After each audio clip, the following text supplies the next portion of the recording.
FM News Talk 97.1. On-demand audio. We broke it on this program, and we have been keeping up with this for quite a while. Before you had the NSA, before you had all of that spine and everything else, here in the state of Missouri, you had the situation with the Jay Nixon administration, gubernatorial office, along with the Department of Revenue, working with federal agencies leaking private information, not just leaking it, dropping it into an envelope on an unencrypted disk, and there it went. So now you have Missouri State Legislature trying to get to the bottom of what happened, and it doesn't seem as though the Nixon administration is being very cooperative. They were going to have individuals testify today, but magically, suddenly, they became so busy they couldn't cooperate to give the people of Missouri some answers. So now it looks like they're going to have to be subpoenaed. They're watching everything and also sounding the alarm is Missouri's Lieutenant Governor Peter Kinder, who joins us this afternoon to bring us the latest. Good afternoon to you, sir. Good afternoon. Thanks for having me. Of course. How did today's proceedings go? I am hearing it. I'm following along on Twitter, and I see that there wasn't a lot of cooperation. Well, Dana, just to clarify, today began the first of 2 days of hearings. They will go from 9 a.m., or they plan to go from 9 a.m. to 4 tomorrow as well. The hearing began at 10 a.m. today and continues as you and I speak. This is not just a legislative hearing, Dana, although it's chaired by State Representative Stanley Cox, and is a bipartisan committee, but it also consists of law enforcement personnel in the person of county sheriffs from across our state, from both parties. It also includes county prosecutors who are asking for answers. Now, to clarify, there have been Department of Revenue officials testifying today. They had an informal agreement with the Nixon administration as to the identity of certain witnesses in tomorrow's hearing, and it is those witnesses who were planned on by the committee who they were told, well, they're too busy, they won't be able to be here tomorrow.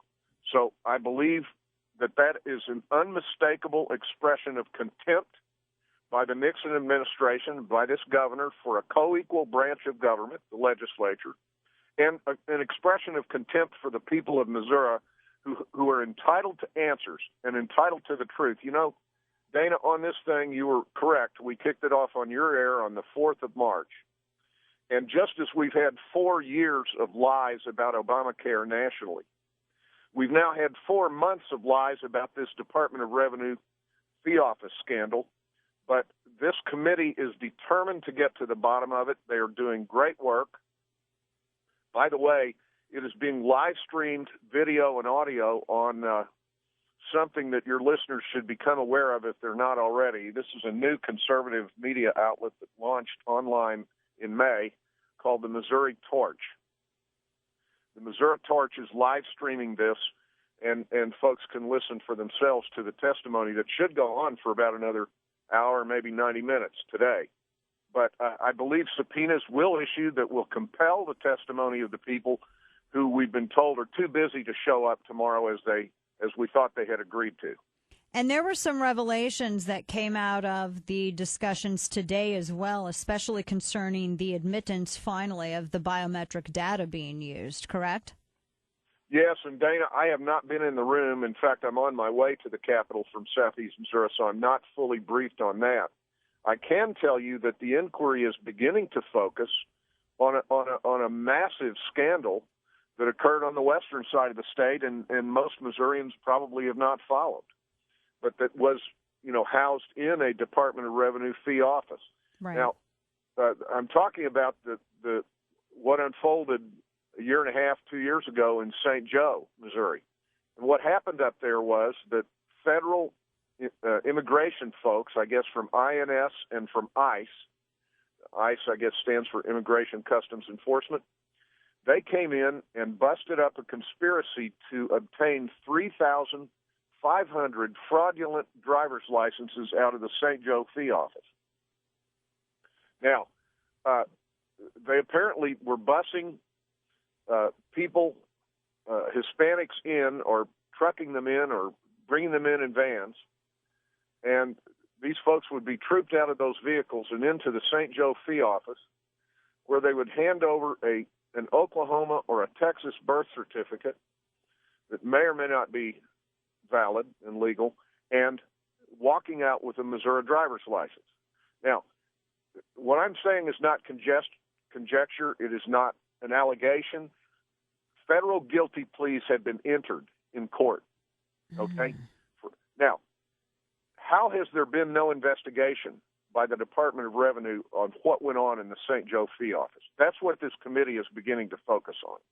And it seems insane to me that it hasn't even really been mentioned except in the hearings today.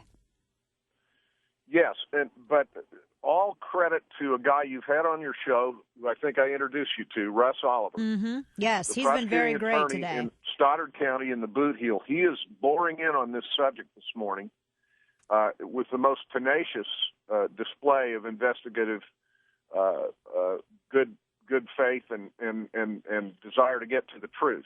Right. And Russ is not going to let this go, and neither is the rest of the committee.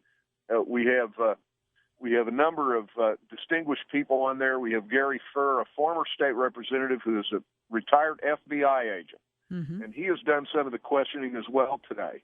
Missourians can have confidence in the process and in this committee that Speaker Tim Jones set up to pursue the truth here, because the governor, has told us about 6 or 8 different stories, depending on what time of day you talk to him and what day of the week you talk to him. And his administration has done the same. Every official in Department of Revenue has done the same. And all Missourians want is the truth. It isn't the truth, and aren't the facts good enough? Wow. And just from what I have followed with the live stream over at Missouri Torch and with quotes and everything else from Twitter too, it seems as though here we have Missouri officials that have taken an oath of office to protect the information, uphold the law. Not only are they trying to comply, they've basically admitted they're complying with the Real ID Act. And then they also double down on, if we were asked for all of this information, we would be handing it out again. I mean, this is it. The bigger that we deepen, the more that we dig into this, there's so much information. I'm so excited. The deeper that we dig into this, the more and more outrageous the scandal becomes. I mean, this was the NSA before there was NSA. Dana, I don't know what was going on up in St. Joe, but apparently there are folks out there in the underworld, there are folks up to no good for whom a massive amount, thousands of fraudulent driver's licenses, fake driver's licenses, there's apparently a market for them. What would that market be? I mean, I don't know if it's for drug dealers, terrorists, or why they want those fake driver's licenses, but apparently there's a market for them, and Missourians are entitled to know what happened in St. Joe in that fee office, right? And what exactly was going on. Do you think you can see what the feds did, what ICE did, is they came in and busted the outsiders who were doing this, but do you think you can get 3,500 fraudulent driver's license issued out of a fee office without somebody on the inside assisting you? Yeah, exactly. No way. Well, So where's the investigation? That's what this committee is trying to find out. And that's what where's the accountability? And that's what the governor's office is supposed to be doing as well. Last quick question is related to this. Is the governor expected to come before these assembled individuals and answer any questions? Not before this committee, although they have subpoena power. Yeah. But the subpoena has been requested. Russ Oliver filed in his court case down there in the Boot Heel for the governor for a subpoena. He issued a subpoena. Now, the judge has to grant that, and the governor is resisting it. But with their refusal to testify when the committee had lined them up to testify tomorrow, leaving the committee with no alternative but to subpoena them and to command their presence, I would say that 40 summers after the Watergate summer, another Nixon cover-up has entered a new phase. Wow. And this is a cover-up, Dana, that is expressing contempt for the people of Missouri and for their elected representatives. Absolutely. Well, we're glad to see that we have individuals sounding the alarm over this and getting to the bottom of it. It seems as though every time a question is asked, a disturbing answer and a new revelation is brought forward. Missouri's Lieutenant Governor Peter Kinzer, sir, thank you for sounding the alarm on this and keeping us all updated.